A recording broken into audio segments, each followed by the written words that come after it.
Kochi metro rail ലിമിറ്റഡിന്റെ യാത്രാ സംവിധാനമായ Kochi metro train, electric feeder bus, Kochi water metro എന്നിവയിൽ പുതുവർഷ തലേന്നും പുലർച്ചെയിലും സഞ്ചരിച്ചത് 1,61,683 പേർ.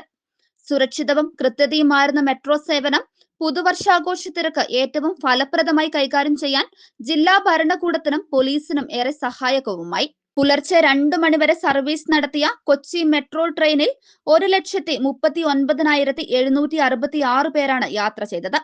പുലർച്ചെ 4 മണിവരെ സർവീസ് നടത്തിയ ഇലക്ട്രിക് ഫീഡർ ബസ്സിൽ 6,817 പേരും വാട്ടർ മെട്രോയിൽ 15,000 പേരും യാത്ര ചെയ്ത് റെക്കോർഡ് നേട്ടമാണ് മെട്രോ കൈവരിച്ചത്. ഡിസംബർ 31-ന് 44,67,688 രൂപയുടെ വരുമാനം നേടി പ്രതിദിന വരുമാനത്തിലും കൊച്ചി മെട്രോ ട്രെയിൻ റെക്കോർഡ് സൃഷ്ടിച്ചു. കൂട്ടായ പരിശ്രമത്തിലൂടെയാണ് മെട്രോ ഈ നേട്ടം കൈവരിച്ചത് എന്ന് KMRL managing director Loknath Behera പറഞ്ഞു.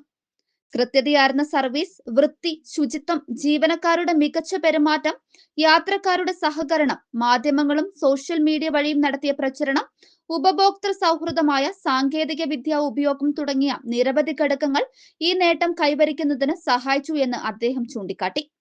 Last mile, first mile connectivity കൂട്ടി പ്രതിദിന യാത്രക്കാരെ കൂടുതൽ ആകർഷിക്കാനായി 15 ഇലക്ട്രിക് ബസ്സുകൾ വിവിധ റൂട്ടുകളിൽ മെട്രോ സ്റ്റേഷനുകളെയും വാട്ടർ മെട്രോ സ്റ്റേഷനുകളെയും ബന്ധിപ്പിച്ച് സർവീസ് നടത്തിയതും നേട്ടമായെന്ന് ചൂണ്ടിക്കാട്ടിയ അദ്ദേഹം നഗരത്തിൽ ഹരിത ഗതാഗത സംവിധാനം യാഥാർത്ഥ്യമായി കൊണ്ടിരിക്കുകയാണ് എന്നും അഭിപ്രായപ്പെട്ടു.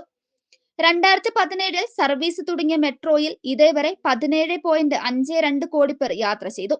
ഈ വർഷത്തെ യാത്രക്കാരുടെ എണ്ണം 3,65,86,194 ആയി വർദ്ധിച്ചു.